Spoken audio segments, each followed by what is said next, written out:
good morning. Ain't this a switch? Hello. Well, this is a So, much better looking screen right now than normal Tuesdays. yeah. So, for those of you joining us, welcome. This is weird. Like, EJ and I have never done a show together. So, today we're doing a show together because Mike and his wife are, unfortunately, they're down in Miami suffering in Miami. So, um, some kind of a marketing conference that Mike has went to. So, hey, you like the EJ's appliance repair hat there? Yeah, I like it. That looks pretty yeah. good. I should get one for myself. You should. You should. It's pretty slick. So, today on the show, because we got the two marketing gurus on here, we're just going to make marketing great again. And we're going to go back to the basics and just have a good conversations about basic marketing stuff for service contractors. So, I think this is going to be a good show. Oh yeah, And happy Veterans Day. Delayed. I know you're a Navy boy, right? that's correct. That's correct. I know. I think I've told you this joke before, but I'm gonna say this joke because it's funny. I was a guardian on the honor flight for veterans. I've been twice now as a guardian, and on the first one, our bus captain's name was Rose, and she told jokes like crazy. And one of the jokes I always remember is she asked, "So what is a bathroom called in the Army?" And that is called a Latrine. latrine, right? What is a bathroom called in the Navy? It's the head. The head. And what's a bathroom called in the Air Force? The bathroom. Called the powder room. Did I not tell you that one? I thought I told you. haven't. You haven't. Yeah. So man, she got some flack from that one, but man, it was hilarious. So thank you to all the veterans. I'm wearing my proud dad shirt. My son is down at Lackland Air Force Base right now. He's there, graduated from BMT. He's in tech school. He graduates this next week, and he'll be home. And then he'll be at Scott Air Force Base from December 2nd through the 20th. So we think he'll be home for Christmas. And then he's getting married next year. It's just crazy to think. So Oh my gosh, good morning, Garrison. And then a soper, Andrew. Andrew. Yes. Good morning to you. All those that will be joining us as well. If you're watching the replay, welcome aboard. We've got a good one. So let's start out with the prayer, and then we'll let you dive into the scripture. Sure thing, man. All right, Heavenly Father, Father God, we just thank you for the gift of serving others through our work, and guide us as we reach out to those who need our services. Give us wisdom in how we share our message. Help us to build trust with our customers and to serve with integrity and excellence. Bless our efforts as we work to grow our business in a way that honors you and serves our community. And above all else, let people see your love through our actions. Amen. Amen. Got some marks on my head now. Look at the difference. Yeah. I don't mind it. I got a good looking bald head. So. My wife won't let me do that, but I think it's because she knows how lopsided my head is. We rode about 230 miles this weekend. We drove about 1,100 miles to ride 230 miles, and went to a motorcycle rally down in Louisiana. So I get that look a lot because when I'm wearing my vests for our Motorcycle Riders Association, not club, association, And not gang. that and a bald head. Everybody's like, "Man, that guy's a hard looking biker, dude." It's like, yeah, no, I'm a softie. I'm a hard head, soft headed guy. So. Yeah. You're a hard-headed. Saul. What's that? I said you're a hard-headed softy. Look at this. He can't even stay away for a day. You're in Miami. Get out on the beach, dude. Come on. He just wants to see what we say about him. Yeah. Oh, we already talked smack about you in the first 2 minutes. Now you can watch it all over again. Good morning, Gary. And Saul. So Saul, my middle name and the name I go by at home is Mike. So you're right. True. This is Mike and Jason, but we'll go by EJ and Jason. Good morning, Marion. Yep. Mrs. Dr. Claus, Ibsen, Dr. Dan. Dr. Claus, Dan. That's She's awesome. And Dr. Dan. They're watching together. all Mike right. said, Let's do it. here to make sure EJ does it right. All right, no pressure. Right. True. Let's get into scripture. I'm going to go with a regular one that we do this one quite a bit, but I love it. And to me, when we're talking about marketing, this can really do the trick here. It's Colossians 3:23. Whatever you do, work at it with all your heart, as working for the Lord, not for human masters. This one, it just, I mean, it says, put everything you have into whatever you do. And one thing I like to say related to this is, it's as if you're doing it for the Lord and not for people. But I serve people in a way that they will see Him in me and my actions. Mhm. And that's what it's all about for me. And I tell you, when we talk about marketing and the branding part of my business, we highlight how we treat people, how we serve our customer. Yeah. And it really comes through in some of the things we do. And I'll slow down just a bit so we can follow Jason's lead. But I'm excited about this. I think both of us could talk for a couple hours by ourselves, just talking to the wall about this stuff. I think we're gonna have to do a part 2 on something. I don't know what it's gonna be, but a part 2 for sure. So, well, when you think about marketing, what is, and we're talking about basics, right? Just getting back to the basics. So for you, if you were to start a business all over again, what would be like the first thing that you would do when it comes to marketing? So I'm going to say I would identify who I want to serve Okay. and speak intentionally to them. I think when I started my business, I just started talking to everybody. It was Yeah. like, "Hey, we do appliance repair." Yeah. Okay. You tell everybody what you do, and I think you need to figure out who you serve and what problem you serve for them. I like it.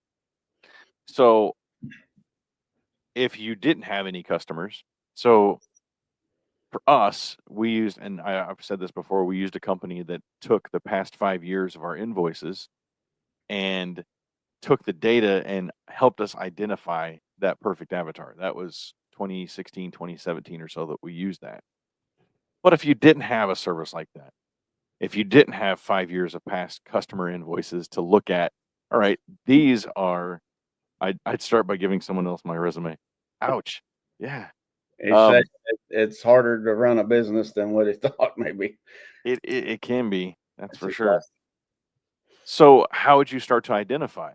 Um, for us, I will tell you, with my office help, we threw that big cast out there. Let's do marketing. Let's do this. Let's do accounting. Let's do. I mean, we were just like, the net was just cast way too big. And then we quickly learned, oh, let's hone it back in a little bit. Let's just focus on these three things, and that's it. So if you listen to anything Mike and I say today, Mike, uh, it is, don't cast your net too big, right? Find a few niches that you serve and you serve well, and identify where those niches could be. So, okay, let's talk about that. Again, how would you start if you had no customers? Like, how would you identify that customer? Take Well, it back to the basics. so that would be tough because I did the same thing you did, and I found out who my target customer is through Mm, data analysis of 5 years of data. But that's tough, man. yeah, How would I think I would have to just start by announcing what we do. It's yeah. Well, as an electrician, I I was really, really good at residential service troubleshooting. And so there wasn't too many others that were really, really proficient in going into a home that was already built and being able to see behind the walls, visually like I could. And that's one thing that I get told time and time and time again. So knowing my strengths in residential service, I think I would focus there, and that's why we went with the detective thing, right? Yeah. So what is something that you have found yourself, EJ, to be really strong suited at in your genre? So thanks for clearing it up for me and giving me a chance to breathe and think. Mhm. Uh, when I started, I quickly realized there were holes in the market. Yeah. So that's what I aimed to fill. The first one was nobody worked on Samsung. Mm. Now I tell my market we're the Samsung guys. Yeah. There We you go. don't work for Samsung, but we're the guys that you call when nobody else can fix your Samsung, or nobody will take your call. When Samsung has tried to fix it and they failed, you call us, we can fix it. There you go. So that was a big hole. But for me, when I started, the big angle was we're going to do the right thing. You can trust us, Yeah. uh, because there was quickly a lot of feedback from customers about somebody else in the area that was what are we looking at here? We gotta look up this way now. No, I've got multiple screens. Uh, That's funny.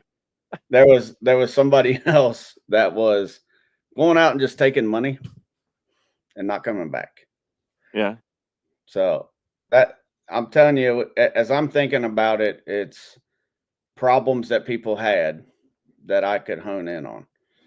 Yep. So lack of trust in service providers and lack of service and support in certain areas of the industry, namely Samsung. Gotcha. So you became the Samsung expert.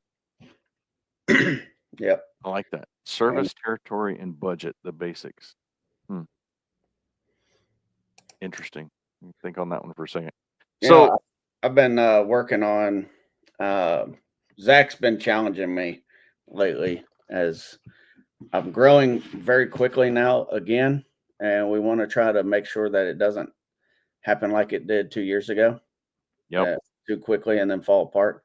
Um, so we've been talking a lot about uh, building up or updating the business plan. So I've revisited my business plan that I wrote 5 years ago, and it's happened. Hmm. But now the way I run my business is different, uh, slightly. Some of the details, like I don't Yeah. charge $75 for a completed call anymore.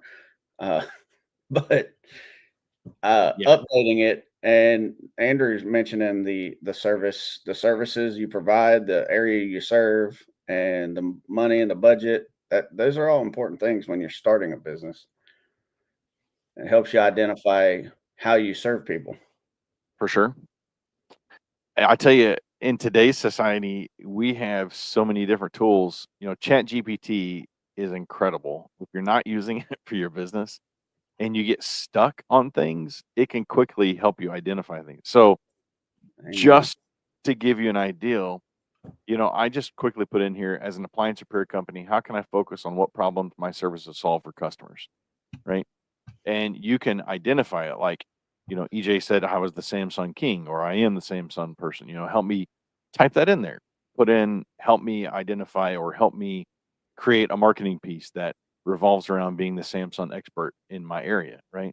There's just so many cool things that you can do with ChatGPT that we didn't have 25 years ago. uh, Right. on the same thing, write a brief description of my ideal customer, including key characteristics and pain points. Um, so it popped out like reliability focused, solution oriented, time conscious, budget minded, and then just descriptions for all this. So that's a simple and easy practical tip that's very inexpensive, if not free, right? Now, Um, just to follow this up, I just dropped the link for Outcome Academy. yep. Jenny Jenny Seeley has a program called Outcome Academy, and she has this session that she's doing right now, a Chat GPT workshop. Uh, the cost is only $7, Yeah, I and saw that. she gives you the stuff that you need to fill your social media, your blog posts, all the stuff. We're all using it. All of us that's behind the camera, uh, we're all using some version of it. And I'm telling you, it changes the game. Like when I run out of ideas, she has an idea generator and just Hmm, spits it out. You pick a number, and then interesting. it gives you 5 different Facebook posts you can make about it, blog posts, email marketing, whatever it is. Uh, so shout That's out to pretty cool. Jenny at Outcome Academy. Click the link if you want to check it out. She's got one coming up on the 18th. It looks like. So yeah, The Small definitely have to do Business that. Intensive. It's a Yeah, bigger program and it stretches out a few weeks, but it's more of a guided thing. It's pretty good stuff. yeah. So once you've kind of identified your ideal customer or your strong suit, then how do you start finding them? Well, it's a matter of, okay, is my ideal customer, um, again, I keep cheating because I know what our ideal customer is. So I was trying to go back to the basics of thinking, how do I find? Well, That's hard, ain't it? That's yeah, it that's is. that's where you tripped me up earlier. I'm like, dang, Yeah, I yeah, thought I because knew. you gotta think back to the basics, right? Um, does your ideal customer, do they work out at a gym? Do they shop at your local grocery store? Or are they more of a Walmart or Dollar General person, right? And once you've kind of identified maybe where they go often, then you start working on your marketing piece to target that specific customer. So let's say maybe they do work out at a gym. What's your marketing piece going to look like? Right. So that's where we can start talking about marketing at that point. And is it going to be focused towards the gym rat? If I'm going to put a marketing piece up at a gym, a local gym, and partner with them, it's going to have something that catches their eye from that standpoint. So I think in going back to the basics, in today's society, building a strong online presence is a must. Yeah. Um, I had a really good conversation with a guy from Clayton Homes last night. We went out to dinner, and we had a bunch of us just went to a local place here last night and hung out for a couple hours. And he was talking about all his customer sales people really focus on building their own personal brand. And I loved what he was saying about that. They build their own personal brand so people will follow them and, maybe get some ideals and tips on what they would like their home to look like by looking at some of these newer homes. And Yeah. then eventually, if they want to get a newer home, then they're the person that they want to go talk to. So it was neat how that personal brand feeds into the business, and even if they don't own the business, right, as a salesperson. So think about in your own self, your own life. Are you on TikTok? Are you on Facebook? Are you on LinkedIn? Um, another thing I was looking at this morning asked me what my LinkedIn, and that was the only social media presence that they wanted to know was what was my LinkedIn. And I'm sitting here thinking, I'm glad I'm on LinkedIn, right? Yeah. So it's crazy. What about you as far as building a strong online presence? Well, for one, you mentioned in the personal brand. I know you said you didn't watch yesterday's episode yet, but Mhm. uh, Zach uh, highlighted the new website and brand that Mike helped him Yeah. uh, with Amp Marketing, uh, the Pink Hat Roofer. He's Ah, got his own website for the Pink Hat Roofer. yeah, Uh, and Zach works for somebody else. It's not his company. Uh, you're looking it up now, ain't you? I am. Uh, it's pretty cool. And he's really stepping into that. I'm your guy, right? Yeah. Not not this company. I'm the guy.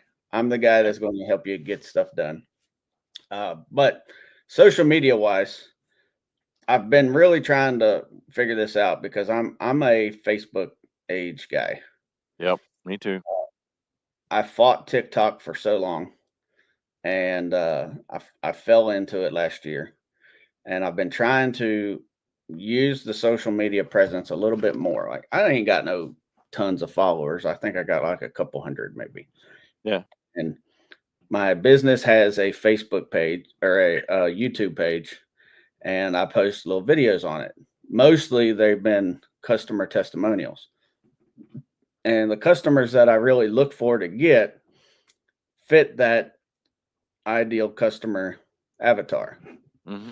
which is upper middle to elderly age. And, you know, that's the market, right? I want somebody that will speak well and explain their problem and sing our praises. Yeah. And then what we've done with all of this is a bunch of different things, right? I highlight in my Facebook posts using Canva to make it look pretty and keep the branding consistent. I know we've Mm-hmm. both been on that journey at the same time, Yeah. trying to put out the same colors and the same message fonts and really trying to speak to people. Yeah. And I know I've been putting some of my office up in mine too. I Yep. gotta give some love where it's got to go. But uh, one extra thing that we did is Mike is linking the YouTube videos on my website. Mm-hmm. So like if somebody talks about how we fix their stove, Yep. that video is linked on the stove services page Yep. so that they can say, okay, I'm looking for stove repair. Here's a bunch of stuff. And oh, yeah, by the way, here's two people that really had a good experience about it. But Yeah. that's Testimonials, reviews, that they're like the currency of today when it comes to a lot of stuff like that. It's yeah, beautiful marketing. you're talking to the review guy, Yep. Yep. but this ain't a review podcast today. But what one of the things is the SEO value that having a presence in all of these areas Mm-hmm. also gives you. So like when me and you like talking about marketing, it's more about the message. Mm-hmm. And we've learned that you can tell the story and send out the message in a way that helps you in these other areas that are just kind of bonuses, right? Yeah. We a lot of people when they think about marketing, they think paid advertising. And I do paid advertising. I do pay for SEO. And I'll tell you, the SEO works so much better when me and Mike work in tandem. Mm-hmm. He builds the website and makes it clean and functional and it does the job. But then when I can backlink the website in all these different areas Yeah. and feed into it, and then he takes the videos, puts them on the website, and then it feeds back to YouTube, and Yeah. YouTube and Google are best friends. Um, all of those things make a difference. So when people say, "What kind of things can I do?" I mean, you really have to go to those basics. Yeah. Uh, get a good website, Yeah. get the social media presence, and Yep. link them together. So Mike does a great job with that in helping small contractors, new contractors get going. If you're not able to financially do that and you're just getting started, Facebook is free, right? Going and getting a Google My Business listing, it's free. It doesn't cost you a thing. And you can always send people to that. Make sure your contact information is updated. Make sure they figure out how to get to you until you can afford to get a website. It's very inexpensive. I'm telling you, Mike is very inexpensive compared to many other websites that we've had or that we've looked into. So, um, Ant Marketing, check them out. Speaking Um, of Facebook, you know what I did when I first started? Because I didn't have a website. mhm, Uh, I don't even think I had a Google listing yet. I didn't really know that that thing existed. yeah, Uh, I just made some really cheap business cards. I thought maybe I had one here. Mine were brown wood green with Yeah. white lettering. It was just whatever I thought looked cool on Vistaprint, and I only bought 50 because I was terrified. Like 50 cards cost me $50, and Hmm. and usually you can get like 500 for 150. Yeah. I was terrified to spend $50 on these little cards. I'm like, they ain't going to go nowhere. Yeah. But Facebook, I knew that if I was going to be on Facebook, that was going to be the way that I reached people. Yep. So I made the Facebook page. I put pictures in it. This was all before I had any of the Alliance stuff. I just knew I would need a couple pictures. I would need the info in there on how to get a hold of us. And at that time, it was my personal cell phone number. Don't do Yeah. that. No. I No. thought, what if this thing gets crazy and I get like 10 phone calls a month? Like, I'm okay with that. Yeah. it gets way crazier than that. Oh, yeah. But I did a promo. I said, if you like and share, when we get to 100 followers, we'll give away a $25 gift card. There you go. And then it was like, when we get to 500, we'll give away a $50 gift card. And 1,000, it was $100 gift card. So I mean, if you're doing the math there, less than $200, you can get 1,000 followers. And then I don't even care about how many followers we have anymore. It's just like, I know I got an audience out there, Yeah, that is seeing us. I don't need to grow that anymore. it is. We were watching Shark Tank last night, and there was a company on there that had 6 million followers on their social media platforms, and they had like $50,000 in total sales. And I think it was Cuban that said, "What are you doing? You're not using your platforms correctly. If that's all you have in sales," or maybe actually it's Mr. Wonderful, because Cuban stepped up and said, "Well, they're not converting those to sales." But still, yeah, 6 million followers, but only 50. Like it was some stupid, like 50,000, maybe 500,000. Yeah.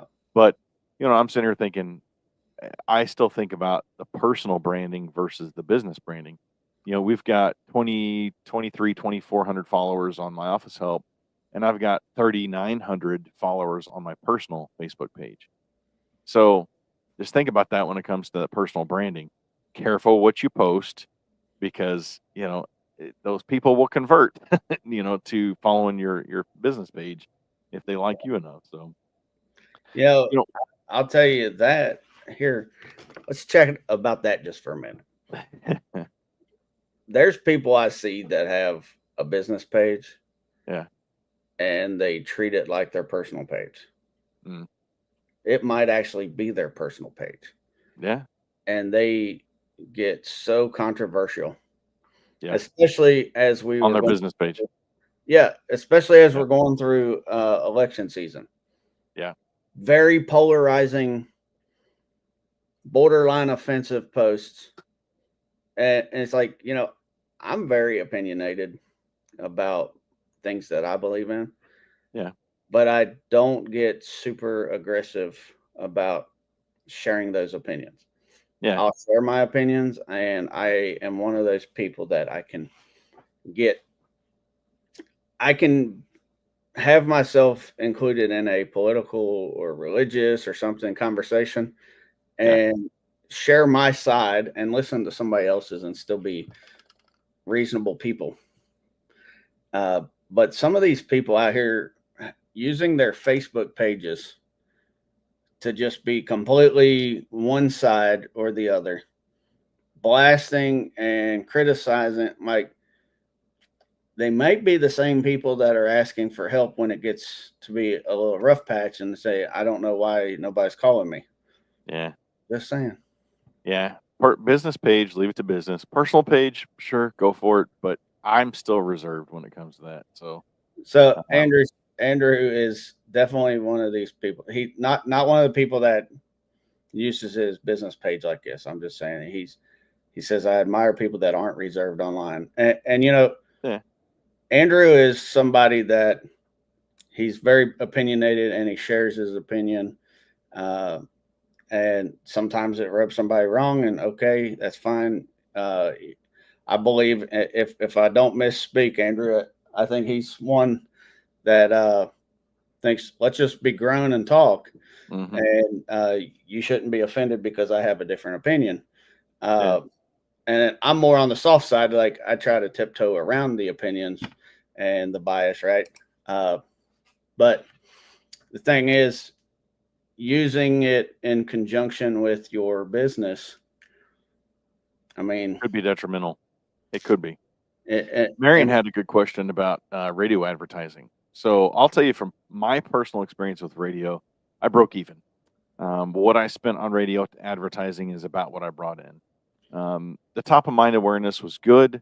It lasted for about a year or so after I stopped doing radio advertising. So a little bit of a good Toma effect, but I think in anything you do, you're going to have to try it for at least 3 to 6 months. If you start uh, doing ad campaigns on, Google, or if you're doing campaigns on social media, you're going to have to try it for 3 to 6 months and just see if it works. Me personally, I wouldn't do radio again. There's so many different avenues for radio.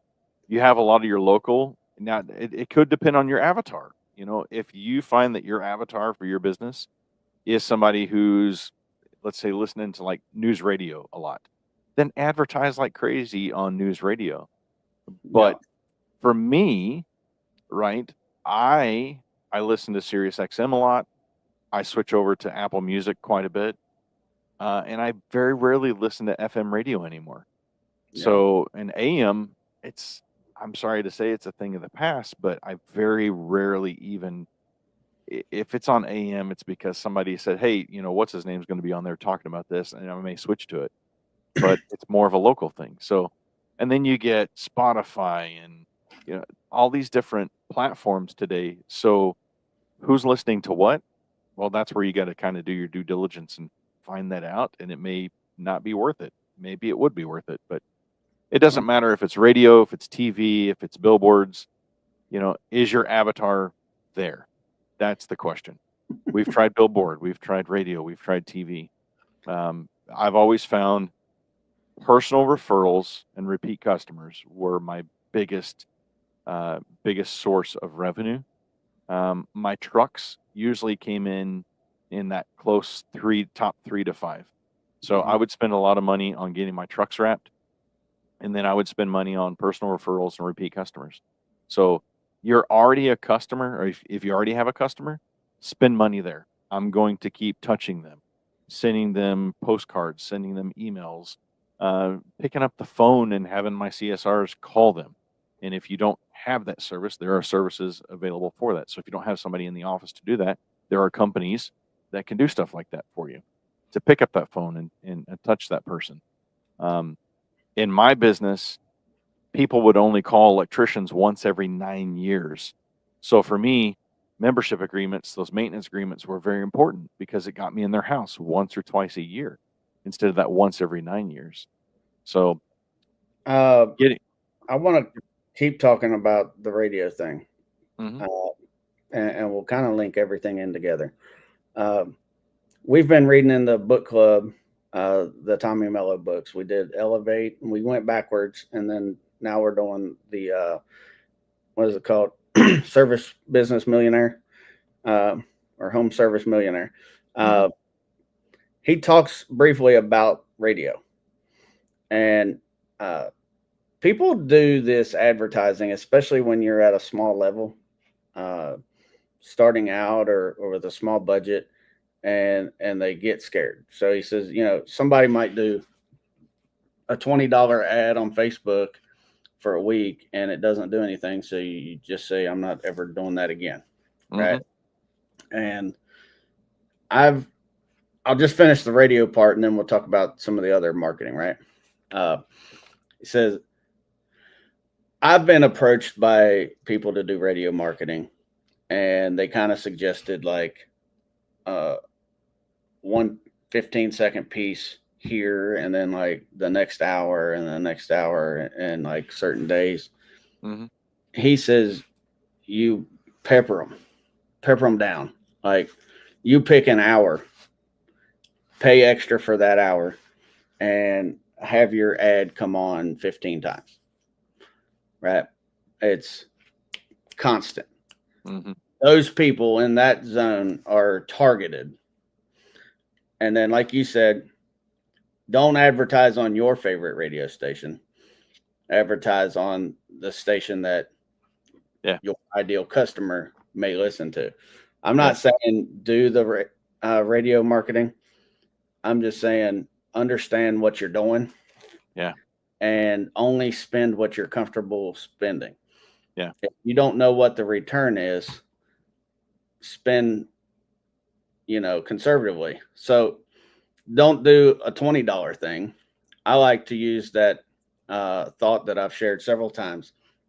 I know what my average ticket value is, and I use that as a multiple. So, for example, round numbers, if it's $250 as average ticket, and I'm going to pay $1,000 for this thing, is it reasonable to expect I'm going to get at least 4 service calls out of this? Specifically or preferably, you want to have like 10x of that. Mm-hmm. Right? Is that reasonable to expect? And then I make a decision. I like to stay in the $300 to $600. Like maybe I'll get 2 or 3 leads, right? But thinking about the other ad venues, right? Like I tried Next Door. Next Door, where I live, didn't do jack for me, right? But honestly, I did a $5 a day ad. Yeah. Which to me, it was like, man, that's a lot of money. I mean, it comes down to content. Content a lot of times too is what are you doing in content to attract them, be it radio, TV, billboard, whatever. I'm not going to say who the company is, but there's a heating and air company that we drove by a new billboard that they got up, and we looked at it. There's absolutely no words. There's just a picture of their truck. And Shana and I looked at that ad, and on the billboard, I'm like, I don't get it. It makes no sense. There's literally no wording on it. It's just a picture of their truck. And no call to action, no nothing. I'm like, I'm thinking about it, but it's like, I still wouldn't call them just because of that billboard. So I think it doesn't give me a reason. Because it's something you think about. Yeah. 95% of the rest of the people driving past it ain't even thinking about it. Yeah. Just another thing in the sky. Yeah. So no matter if it's your blogs, your social media posts, whatever it may be, what's good content? And this will probably be the last thing we talk about today because time's getting away from us. But what's good content for you to share? What's good content for you to use for advertising? For me, I write a blog once a month for our business. You can do it as many times as you want, but again, ChatGPT is great for helping you if you get in that. Before and after pictures of your work is always been great for me. I remember we used to take, when we do a big job like a full meter service and a full electrical panel change out, I would take before and after pictures, and I would go have that printed out in a little 8x10, and I would drop it back by their house and just thank them personally. Because for me, that was typically a $3,000 to $6,000 job. So yeah, I'm going to take, it usually took me about a day, sometimes 2, but I would take the time to go to print that out at Walgreens and drop it back by their house and shake their hand and say, hey, I just want to give this to you and thank you personally for all the work that you let me do for you and to make your home safer. And I remember going back into one house one time, and this was probably 6-7 years later. They had that picture right beside the electrical panel of the work that I did, the before and after. I mean, that meant so much for them. They left it there. And they're like, yeah, that's great, like resale value too, because people can see what it looked like before. And so it meant that much to them that they kept it right there. So before and after pictures, definitely share them on your social media, on your website. Yep, go ahead. I've got something I've been trying to do this every week. Provide some exclusive value, right? Yeah. Well, I'll get distracted here. I haven't. A squirrel. It's a nice thought. But I haven't either. I've been trying to give like 5 or so exclusive ideas. And I've been working on this thing. You guys know at the Service Alliance Group, we try to find ways to add value and build stuff for you to use. So I have a list of like 100 different Facebook post ideas. And I'll give you guys 5 right now, and then we can talk about them if you want. I know we're getting close to the end, but before and after pictures was one. And that's why I had to stop you. I'm like, wait a minute. Let me do this. So we mentioned customer testimonials. I started out with making a Canva banner for Facebook highlighting specific 5-star reviews. Then I've since moved up to customer video testimonials, and then I might tag their review in it. So that's one. I won't do before and after as one of the 5. Let's see. Meeting your team, doing like a highlight. You've seen Jason do it. And I do it with my office help team. I call it my office help team when I post it on mine. Or somebody on your team. Just do a little picture and a paragraph or so about who they are. Let people know who you are. Let's see. Fun facts about appliances. It's just something that's interesting and engaging. It's not really a call to action, because sometimes you don't want to have everything asking and pulling for you. Just provide some content, right? It's engaging. It gets them to engage. Yeah. Let's see. Behind the scenes on the repair story. So pick a repair that you did this week. In the Appliance Alliance Facebook page, I think it's on Fridays. It's an interesting job that you did. So many people comment on that in our industry. And if you take that content and tailor it towards your audience, show it might have some before and afters, but it may have a little bit of a story. Go to ChatGPT and write the story down and have it make a post about it or whatever. How many was that? 4? I'll give us a couple more. Okay. These are good. How-to videos on how to take care of your appliance. Maybe make a quick video on how to clean the condenser coils, or advice. EJ, video is so overwhelming. It takes so much to do a video. What are you talking about? I gotta have professional equipment. I gotta have studio lighting. No. I have a cell phone. Do you have a cell phone? You can do a video. You know what I like to do too is I ride along with my guys every now and again, and Terry calls me paparazzi. I'm always taking pictures of them. When I've come out and rode with you and went to your shop, what am I usually doing? I'm always getting a picture, because there's content everywhere. There's things that I took pictures of this weekend. We were at this motorcycle rally, that it's content that I can use for business, right? Content is everywhere. Jenny's commenting. So this one that popped up, and it makes me think of Jenny too. So Jenny's social media thing that I tagged earlier, the ChatGPT for social media content, does this. So it'll make a 1,000-word blog post, and it'll give you a bunch of Facebook post ideas, writing it out, and you just got to like modify it a little bit. But we were talking last night, Jenny and I have this thing.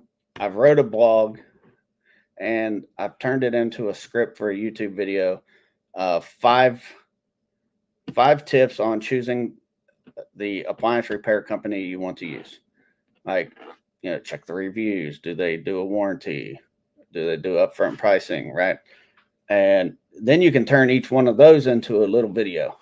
Yep. But this one that made me think of Jenny, local community event involvement. Jenny and Joe at Cavalry Appliance, they are so big at getting involved in their community. and she takes pictures during it and then shares it. She shares, hey, here's what we've done. Take pictures of your company party. You do popcorn Friday. Yep. Myths, Mythbusters for your company. These are just some ideas. I'm going to stop because I want you guys to actually want the list. Yeah. The list actually has examples. Yeah, for sure. I like what she says there. We'd rather spend our money supporting causes than ads. Yeah. And if you can grow organically, it's so much better than having paid growth, for sure. Amen. Good comments. Well, I know our time is past. Mike and I usually don't go this long, but when you put the two marketing guys together, we could talk about a lot of stuff for a long time. So we're going to get minutes for you to get me warmed up. What's that? It took you about 30 minutes to get me warmed up. Yeah. Yeah, for sure. Yeah. Bookkeeping services. Shayna loves numbers. So get with the numbers queen, and have that conversation. As far as today is concerned, man, if you found something that it was valuable for you, just pay the fee. And the fee is this: like, subscribe, share. Service Alliance Group, my office help, go find the vendors like Mike Carson and support these vendors, right? And there's a mastermind this weekend. Talk to us a little bit about the mastermind. Oh, yeah. If you haven't noticed, the year is almost over. Yeah. And if you haven't made your plans when you set your goals, and we talked about me updating my business plan and making goals, you're kind of running out of time. Because if you don't plan what you do, stuff just happens to you. So yep. Zach is leading the SMART Goals Mastermind this Saturday. I believe it's 10 a.m. Eastern because that's the good time zone. And going to go through how to pick what goals you want to focus on and how to build them up to where they're actually effective goals that you can track and stay motivated to go after. If you're serious about improving your business for the next year and you have some ideas and you want to make sure that you don't get caught up in the daily grind and miss them, you want to show up to this mastermind event.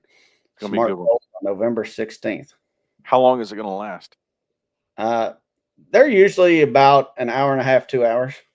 Okay. So not a huge amount of time. You're done by lunch and off to the golf course or out to the driving range or motorcycle, or I don't know. If you haven't done it before, the structure of it is usually like a 30-minute presentation about the topic, and then the rest of the time is workshop. Yeah. So we actually go through some kind of worksheet or workshop. We do the thing. We don't just talk about the thing. We do the thing. Do the work. Do the work. Do the thing. Work. All right. All right. Well, it has been great hanging with EJ today, the other Mike. And we'll see you all next week.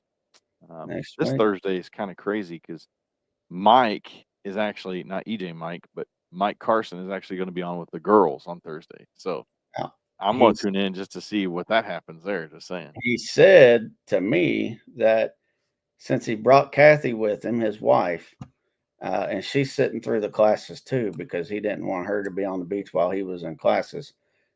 She's coming on the show. Yeah. I want to say it so she has to come. So it's going to be Mike and 3 girls. Kathy, Jenny, and Shayna. And it might get interesting. Jenny is like the queen of free marketing. And Mike does the paid SEO and ads management and everything. So it's going to be interesting to see them two kind of go back and forth respectfully. Yeah. But it'll be fun. You don't want to miss that one. Be good. All right. Y'all have a great week. Talk to you next week. See ya.